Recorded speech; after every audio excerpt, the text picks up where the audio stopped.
Good afternoon, my beautiful diamonds and my Teletubbies. SheilaTruelove here with you. I'm at home today because it was very, very icy outside and I was having some issues with my breathing, but I had Rite Aid. They delivered me my pump, so I'll be back in the office tomorrow, definitely taking an Uber because it's still kind of icy outside.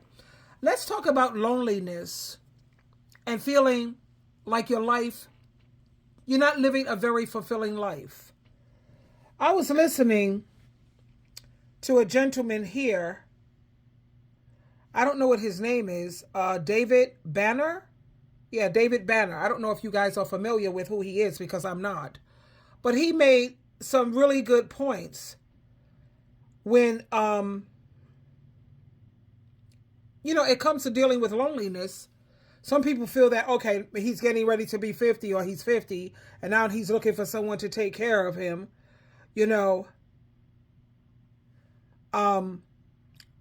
But I don't see it that way. I like his idea, his perspective, but we're going to talk about this, and please don't forget to support by giving this a thumbs up if it resonates with you and if you agree. Okay, here we go. I got sick about 4 or 5 years ago. People didn't even notice. I got really, really sick. And I looked up and realized I didn't have children and I didn't have a lot of sustainable relationships. And it bothered me only because I thought that I wanted what other people wanted. But what I had before was real peace. In our loneliness, sometimes our faith, and we don't know it and we don't connect it to that, it's actually bouncing back and forth because we start wanting some of the things of the world. That's good. That's good. But spiritually, think how powerful it is when we don't really need nobody but ourselves. I just told you this. Yeah. If loneliness is a problem, then schedule your friends like you schedule a business meeting. Mm-hmm. Schedule time with your mother the same way you schedule going to see that lawyer. Yep. I told him, bro, if you got your friend, put them in the books. Yep. Put them in your phone the same way you prioritize other things. When I started prioritizing my mental health, when I started saying no and being okay with it, some of that loneliness went away because I put time into relationships. Mm-hmm. See, we get lonely, but we don't want to do the work. Part of the problem and the reason why we get angry at people, the reason why we hate on people, the reason why we're lonely, is because we really don't know what we want. How can God bless you with anything if you don't even know what you want? I got sick. What I really appreciated from this share of his is how you should prioritize, or the same way you make meetings. Like, let's say you have a business meeting or you have a meeting to see your lawyer. That's the same way you should set things up when it comes to your friends. Why don't you, get your appointment book? Because I know I'm very busy. I work 3 jobs. And just, set up a meeting. Prioritize your friendships and set up that meeting to meet with your mom. My son, well, he comes over on Saturdays, which I'm just blessed, but everybody is not as blessed like me. And trust me, me and my son don't see eye to eye on everything.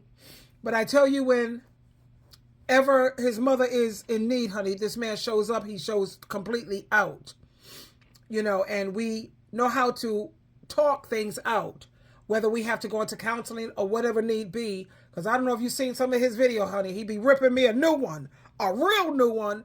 But I don't take it to heart. I don't take it personal because people can't help how they feel. They feel how they feel. As long as you're willing to work through these things, that sits well with me. But back to what this young man said, why not prioritize setting up appointments for your friends? And he's also correct when he says you have to prioritize your mental health. There's times when I go out, like, let's say I tell my bestie, and I have 3 besties, but they don't live locally. So I'll say, let's have dinner at 7 o'clock, meet me at the WhatsApp cafe. And then they'll pick, like, let's say I'm going to the Cheesecake Factory, and they'll pick a restaurant where they're going to go. And then at 7 o'clock, while I'm on this side of the world and they're on that side of the world, we'll just FaceTime on WhatsApp while we're sitting at a restaurant with our earbuds in, and we're having like the best conversation. We're laughing, we're drinking, we're giggling, and they live far away from me. But the point that he made, which is awesome, is make those appointments, schedule those meetings. And like he said, he realized that I don't have any children. You don't have to have children. You could be a godfather. You could join the Big Brother program. You could be an uncle. There are so many young men out here who could use some male role models. And as you see, these men are sitting and they're talking amongst each other. And I guess they sound like they're spiritual men because, he's talking about his spirituality and not putting things on the back burner. And you see how they're listening to each other intently. And this is like a brotherhood. And this is what men also need without homosexuality being involved. They need this, but they need some men who are leaders and men who are soldiers and stand-up type men who have the guts and the courage to start forming these brotherhoods, because this is what is needed. Please check out the movie The Forge. Please, I beg you, honey. I don't ask you guys for much. I don't come to you for money. I ask for you to put the thumbs up, and that's cool. But please check out the movie The Forge. Every man on the planet should have support like that. And that way they'll be stronger and more equipped when they want a wife. They'll be more equipped to know how to treat his partner, his best friend in life, which is supposed to be his wife. Let me just listen to each part and see which parts I agree. Go ahead, And sir. I looked up and realized I didn't have children. And I didn't have a lot of sustainable relationships. And it bothered me only because I thought that I wanted what other people wanted. But what I had before was real peace. In our loneliness, sometimes our faith, and we don't know it and we don't connect it to that, it's actually bouncing back and forth because we start wanting some of the things of the world. That's good. That's good. Yeah, so you see, when he's speaking like that, speaking that they start to want things of the world, that sounds like a spiritual man to me. He sounds like he's kind of like on God's team, and I'm loving all of this. I'm totally getting excited. Hell yeah, David Banner. And like he said, you start wanting what you think other people have. And I appreciate him putting emphasis on peace.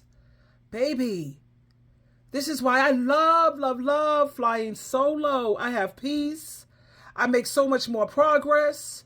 I have energy and I have joy. And you know what? I'm crazy about freedom, baby. I totally love freedom. Let's get back to these amazing gentlemen. I'm so proud of them. What? But spiritually, think how powerful it is when we don't really need nobody but ourselves. I just told you this. Well, I'm not going to say that I just need myself. I need Jehovah God, Jesus Christ, and the Holy Spirit. So I guess we see a little differently in that area. But I think what he's trying to say is, when it comes to imperfect humans, kind of like dependent. But, God didn't create us to be alone. So it's always good to try to find people who you can connect with spiritually. Not religious fanatics. Please, for the love of Jesus, stay away from religious fanatics because they're Pharisees. They judge you. They condemn people. They sit on their high horse and think they're better than everybody. And no. That's why Jesus Christ was constantly ripping the Pharisees, the Sadducees, a new one, and the scribes. He constantly kept telling them, are you serious? You care more about these laws, these rules, and these regulations than you do about the people. Jesus Christ said, I'm not feeling none of that. Let's get back. I'm so proud of these guys. Please, just practice what you preach. Loneliness is a problem. Then schedule your friends like you schedule a business meeting. Yeah. Schedule time with your mother the same way you schedule going to see that lawyer. I had to I told him, bro, if you got your friend, put it. Tell me, do I want to kiss this man right now? Or do I want to kiss this man right now? Especially when he mentioned his mom. In the books. Yep. Put them in your phone the same way you prioritize other things. When I started prioritizing my mental health, Hello. when I started saying no and being okay with it, Yep. some of that loneliness went away because I put time into relationships. See, we get lonely, but we don't want to do the work. Part of the problem and the reason why we get angry at people, the reason why we hate on people, the reason why we're lonely, is because we really don't know what we want. How can God bless you with anything if you don't even know what you want? I got sick. Hello, a man who speaks with wisdom. Finally, ladies, we could sit back, shut up, and listen. When you have men who speak like this, you're more than happy to put a sock in it. So I just wanted to share this with you. And I also want to bring out a point. A lot of times that people think that they're lonely, they're just bored. Like me, I'm hardly ever lonely because I'm always busy. I have so many things that I'm interested in. I have hobbies. I have things that I love reading. I love research. I love content creating. I love conducting Bible studies. I love working at my job with the legislature. I love being an advice coach and what is it else that I do? I am a self-love specialist because I'm constantly trying to get women to build up their self-esteem and their confidence. And yeah, to learn how to love themselves. But I just wanted to share this with you because it's so refreshing to hear men speaking sensibly. This is king material, baby. So like I said, all men are not toxic, and I have to talk to my beautiful Princella, the Queen Maker, and my sovereign woman. All men are not horror stories, babe. Now, whether they practice what they preach, that's a different story. Anyway, thank you so much for listening. And please don't forget to press the thumbs up button. I love you. Twinkle, twinkle, twinkle.